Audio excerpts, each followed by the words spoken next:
क्या आप bank Nifty के इंट्रिकेट करेक्शन कंडीशन को समझना चाहते हैं? क्या है बैंक निफ्टी में इफेक्टिव ढंग से ट्रेडिंग और इन्वेस्टिंग करने का सही मेथड? बैंक निफ्टी के टेम्परेरी मार्केट रिकवरीज में प्राइस मूवमेंट से कैसे कमाएं लाभ? नमस्कार दोस्तों, स्वागत है आपका डॉक्टर संजय वेब के यूट्यूब चैनल में। दोस्तों, आज मैं doctor Sanjay Sinha, technical analyst working on your web since last 28 years. Start करने से पहले मैं समझता हूं कि आप लोग निश्चित रूप से डिस्क्लेमर को अच्छे से देखकर पढ़कर समझ लिए होंगे। इस चैनल पर दिए गए सभी कंटेंट एजुकेशनल पर्पस से बनाए गए हैं और इसका उद्देश्य किसी भी प्रकार की एडवाइस या रिकमेंडेशन करना नहीं है। हम सेबी रजिस्टर्ड फिनेंशियल एडवाइजर नहीं है, इसलिए हम आपको स्ट्रिक्टली सलाह देते हैं कि अपने प्रोफेशनल के कंसल्टेशन के बिना आप कोई भी डिसीजन फिनेंशियल इन्वेस्टमेंट, ट्रेडिंग या कुछ भी ना करें। कुछ भी प्रॉफिट या लॉस होता है तो उसके लिए रिस्पॉन्सिबल आप खुद होंगे। इस यूट्यूब वीडियो में हम बैंक निफ्टी करेक्शन के पैटर्न को समझेंगे, जाने सिंपल करेक्शन और कॉम्प्लेक्स करेक्शन में डिफरेंसेस। दोस्तों, जब मार्केट करेक्टिव राइज में जाता है तो हम प्रॉफिट बुक करने की जरूरत पर जोर देंगे। हम लॉन्ग पोजीशन के लिए लोअर स्टॉप लॉस का पालन करने के महत्व पर भी जोर देते हैं। टर्बुलेंट टाइम्स में डिसिप्लिन अप्रोच को अपना साथी बनाएं। समझें कि इफेक्टिव स्टॉप लॉस स्ट्रेटजी को लागू करना पैरामाउंट है। अपने कैपिटल को प्रोटेक्ट करने और वोलेटाइल मार्केट में बैलेंस ट्रेडिंग टेक्निक सीखें। जानें की एंट्री एंड एग्जिट पॉइंट्स का पता कैसे लगाना। समझें पोटेंशियल प्राइस टारगेट कैसे निर्धारित किया जाए। बैंक निफ्टी करेक्शन में एक appropriate trading and investing approach के नेसेसरी एलिमेंट्स को डिस्कवर करें। उन इमोशंस को जानें जो जनरली ट्रेडर्स और इन्वेस्टर को डीपली अफेक्ट करते हैं। पाए नियो एनालिसिस से एक रैशनल फ्रेमवर्क जो वेल इन्फॉर्म डिसीजन लेने में मदद करता है। बैंक निफ्टी में हम रियल टाइम चार्ट पर कॉम्प्लेक्स करेक्शन देखेंगे। करंट सिचुएशन में छोटे ट्रेड से कंसिस्टेंट प्रॉफिट मेकिंग जारी रखने के लिए आए इस यूट्यूब वीडियो को देखें और समझें। तो बिना देरी किए और इन सभी चीज़ों को समझने के लिए चलिए हम लोग चलते हैं बैंक निफ्टी के रियल टाइम चार्ट पर। ये बैंक निफ्टी का हम लोग का डेली चार्ट है। इस डेली चार्ट में हम लोग देख रहे हैं कि यहाँ पे हम लोग का करेक्टिव फॉल पूरा किया, जो कि 4 जून 2024 को पूरा करके और पुनः यहाँ से हम लोग राइजिंग ट्रेंड में इंटर कर चुके हैं, जिसके तहत हम लोग देख रहे हैं कि 4 जून 2024 से लेकर के 27 जून 2024 तक के एक इम्पल्स वेव का फॉर्मेशन हुआ, जिसको कि बड़े टाइम फ्रेम का हमारा 11th वेव था। और इसका यहाँ पे हम लोग का ट्रिपल कॉम्प्लेक्स करेक्शन के तहत 9 सितंबर 2024 को हम लोग का एक करेक्शन पूरा करके और पुनः राइजिंग ट्रेंड में इंटर कर चुका है, जो कि यहाँ पे हम लोग का 13th वेव के फॉर्म में 26 सितंबर 2024 को पूरा करके और पुनः यहाँ पे हम लोग देख पा रहे हैं कि यहाँ से जो ऊपर राइजिंग ट्रेंड कंटिन्यू किया था, जिसमें कि रफली हम लोग का 14 डेज का टाइम लगा, जबकि यहाँ पे हम लोग का पैटर्न कन्फर्मेशन में मात्र 6 डेज में हम लोग का पैटर्न कन्फर्म कर चुका, जो कि दोनों स्टेज का फुलफिल करके और उसका करेक्टिव राइज में इंटर कर चुका।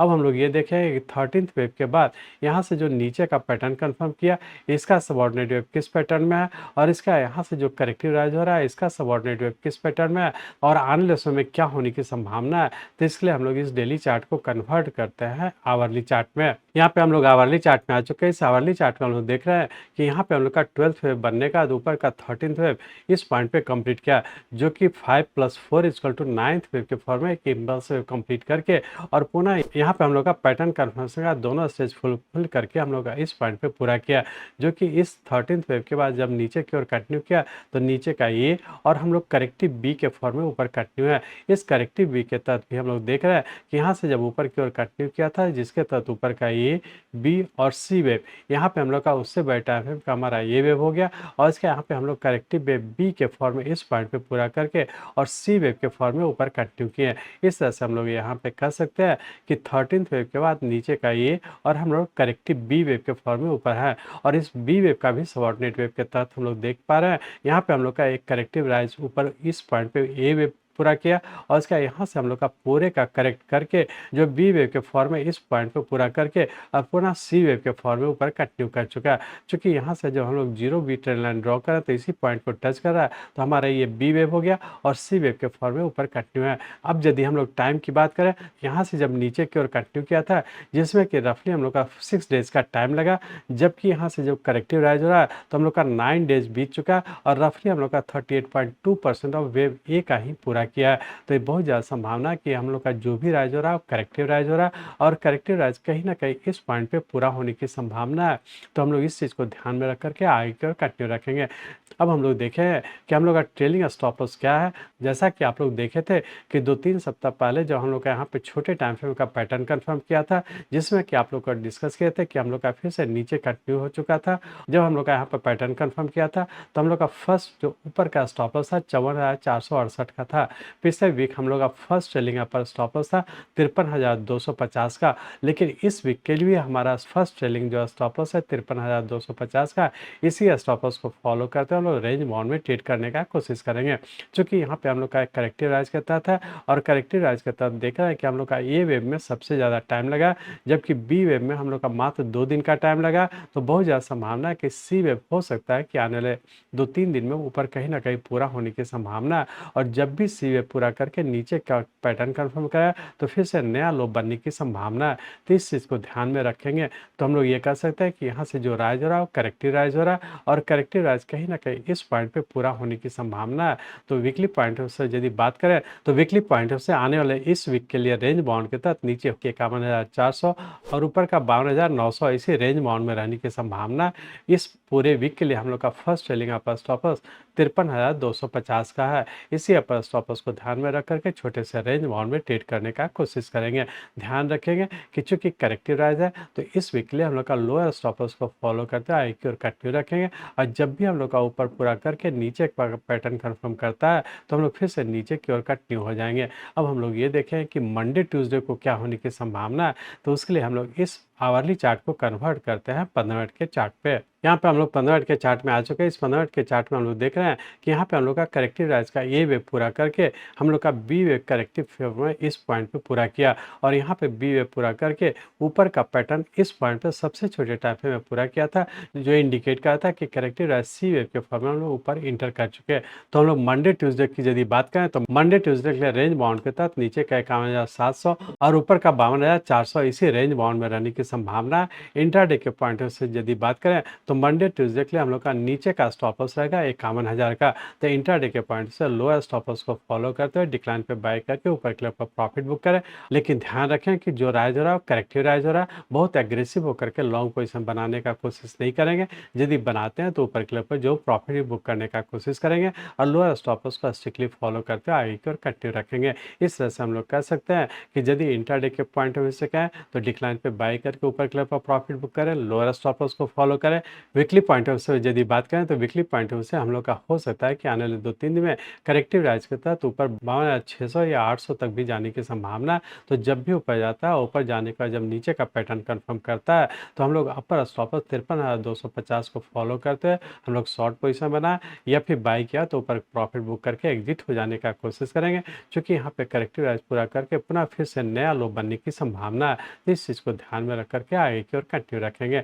यदि वेरी शॉर्ट टर्म और शॉर्ट टर्म की बात करें जिसके तहत आप लोग से डिस्कस किए थे कि चूंकि हम लोग यहाँ पे पैटर्न कंफर्म किया, ये इंडिकेट करा कि शॉर्ट टर्म के हम लोग करेक्टिव फॉल में इंटर कर चुके हैं, जबकि वेरी शॉर्ट टर्म में हम लोग का डाउन ट्रेंड है। इस वेरी शॉर्ट टर्म के तहत ऊपर एक करेक्टिव राइज पूरा करके पुनः फिर से नीचे रहने की संभावना है। तो जिस भी टाइम फ्रेम का आप ट्रेड करना चाहता है अकॉर्डिंगली उसी टाइम फ्रेम का स्टॉप लॉस को फॉलो करते हुए आगे की ओर कंटिन्यू रखेंगे। आज हम लोग यहाँ पे एक नया चीज़ डिस्कस करेंगे कि हम लोग का यहाँ पे जो नीचे का पैटर्न कंफर्म किया निफ्टी और बैंक निफ्टी, तो दोनों का आज हम लोग कंपैरिजन करें कि निफ्टी का किस तरीके का पैटर्न का फॉर्मेशन हुआ और बैंक निफ्टी का किस तरीके का पैटर्न का फॉर्मेशन हुआ। तो यहाँ पे हम लोग दोनों चार्ट को साइड बाय साइड रख करके दोनों को इंटरप्रिटेट करने का कोशिश करेंगे।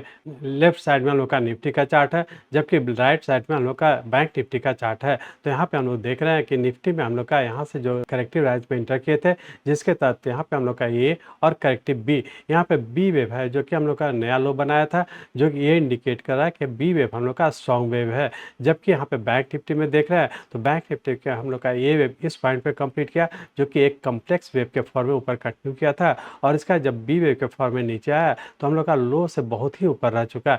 ये इंडिकेट कर रहा है कि यहाँ पे हम लोग का बैंक निफ्टी में एक करेक्टिव राइज के तहत ए वेव में हम लोग का ज़्यादा टाइम लिया, जबकि बी वेव में हमारा कम टाइम लिया। अब यहाँ पे यदि हम लोग निफ्टी की बात करें तो निफ्टी में देख रहे हैं कि हम लोग का ए वेव में सबसे कम टाइम टाइम लिया, जबकि बी वेव में हम लोग का बहुत ज़्यादा टाइम लिया। ये इंडिकेट कर रहा है कि यहाँ पे जो सी वेव के फॉर्म में ऊपर कंटिन्यू कर रहा है, ये हम लोग का कहीं ना कहीं 38.2% से नीचे ही कंप्लीट करके फिर से नीचे कंटिन्यू हो जाने की संभावना है। जबकि बैंक निफ्टी की बात करें तो बैंक निफ्टी में चूंकि हम लोग का ए वेव में ज़्यादा टाइम लिया और बी वेव में सबसे कम टाइम लिया और यहाँ से हम लोग का नया लो भी नहीं बना, जो इंडिकेट कर रहा है कि ये हमारा 38.2% से भी ऊपर रहने की संभावना है। तो यहाँ पे हम लोग बैंक निफ्टी में देख रहे हैं कि एक कॉम्प्लेक्स पैटर्न के फॉर्म में ऊपर करेक्टिव राइज के तहत ऊपर कंटिन्यू है। यहाँ पे हम लोग देखे थे कि हम लोग का बैंक निफ्टी में जो वीकली पॉइंट है उसे अपर स्टॉप लॉस है, ये हम लोग का पिछले वीक का जो 53,250 है, इस वीक के लिए भी हमारा यही स्टॉप लॉस रहेगा। जबकि निफ्टी में देख रहे हैं कि हम लोग का निफ्टी में पिछले वीक का जो फर्स्ट ट्रेलिंग अपर स्टॉप लॉस था 25,900 का, उसे हम लोग ट्रेल करते हुए हम लोग का सेकंड ट्रेलिंग अपर स्टॉप लॉस हो गया 25,500 का। तो इस तरह से हम लोग देखेंगे कि निफ्टी में हम लोग का एक सिंपल करेक्शन के फॉर्म है, जिसके तहत एक फ्लैट पैटर्न का फॉर्मेशन हो रहा है, जिसमें कि ऊपर का ये और करेक्टिव बी, करेक्टिव वेव के तहत सी वेव इस पॉइंट तक जाने की संभावना। यहाँ पे हम लोग का सिंपल फ्लैट पैटर्न का फॉर्मेशन कंप्लीट करके फिर से नीचे कंटिन्यू हो जाने की संभावना है। जबकि बैंक निफ्टी की बात करें तो बैंक निफ्टी में हम लोग का यहाँ पे एक कॉम्प्लेक्स करेक्शन के तहत ऊपर कंटिन्यू किया, जिसके तहत ए वेव के तहत हम लोग का थ्री वेव ए बी और सी वेव इस पॉइंट पे कंप्लीट किया, जो उससे बड़े टाइम वेव का ये था। जबकि बी वेव में हम लोग का सबसे कम टाइम लगा और उसका सी वेव के फॉर्म में हम लोग का इस पॉइंट पे कहीं ना कहीं पूरा होने की संभावना है। तो यहाँ पे हम लोग देख रहे हैं कि यदि रिट्रेसमेंट की बात करें तो बैंक निफ्टी में हम लोग का रिट्रेसमेंट इस डाउन ट्रेंड का हम लोग का करेक्टिव राइज का था 38.2% से ज़्यादा ऊपर जा रहा है। जबकि हम लोग का निफ्टी में रिट्रेसमेंट वाइज का है तो हम लोग का 38.2% से नीचे ही है। ये इंडिकेट कर रहा है कि निफ्टी हम लोग का ज़्यादा वीक है, जबकि बैंक निफ्टी हम लोग का निफ्टी के रेस्पेक्ट में स्ट्रॉन्ग करेक्टिव राइज में है, जो इंडिकेट कर रहा है कि आने वाले समय में बैंक निफ्टी भी अपना नया लो बनाने की संभावना, जबकि निफ्टी में हम लोग का भी नया लो बनने की संभावना। यदि हम लोग का स्पीड की बात करें, करेक्शन पूरा करके बैंक निफ्टी में हम लोग का जो नीचे का स्पीड होगा वो फास्ट होगा, जबकि निफ्टी में हम लोग का जो स्पीड होगा इसके रेस्पेक्ट पे स्लो होगा। तो हम लोग इस तरह से कह सकते हैं कि निफ्टी में हम लोग का सिंपल फ्लैट पैटर्न का फॉर्मेशन हो रहा है, जबकि बैंक निफ्टी में हम लोग का कॉम्प्लेक्स करेक्टिव राइज के तहत ऊपर करेक्शन पूरा करके फिर से नीचे कंटिन्यू होने की संभावना। तो दोनों में करेक्शन में डिफरेंस है। तो यहाँ पे हम लोग का कॉम्प्लेक्स करेक्शन है, जबकि निफ्टी में हम लोग का सिंपल फ्लैट पैटर्न का फॉर्मेशन हो रहा है और दोनों ही करेक्टिव राइज है। तो करेक्टिव राइज पूरा करके दोनों ही फिर से नीचे ही कंटिन्यू हो जाने की संभावना। सिर्फ दोनों के इंटरनल स्ट्रक्चर में वेरिएशन है, तो इस दोनों चीज़ को ध्यान में रख करके आगे की ओर कंटिन्यू रखेंगे। तो आज हम लोग देखें कि निफ्टी और बैंक निफ्टी दोनों में करेक्शन का फॉर्मेशन जो हो रहा है वो डिफरेंट हो रहा है और उसका सिग्निफिकेंस भी अलग अलग होने की संभावना है। यदि दोनों की बात करें तो दोनों करेक्टिव राइज में है और करेक्टिव राइज दोनों पूरा करके फिर से नया लो बनने की संभावना है। तो इसी चीज़ को ध्यान में रख करके आगे की ओर कंटिन्यू रखेंगे। मैं चाहता हूं, मेरे जीवन का लक्ष्य है कि नियो एनालिसिस के नॉलेज से इस मार्केट में कोई भी लूजर ना हो। इसको आप सीखें, लोगों को सिखाएं, लोगों को मदद करिए। हमारे साथ जुड़े रहने के लिए, आज के वीडियो को ध्यानपूर्वक अटेंड करने के लिए, इसे दूसरों तक पहुंचाने के लिए आप सबका हृदय से बहुत बहुत धन्यवाद। जय हिंद।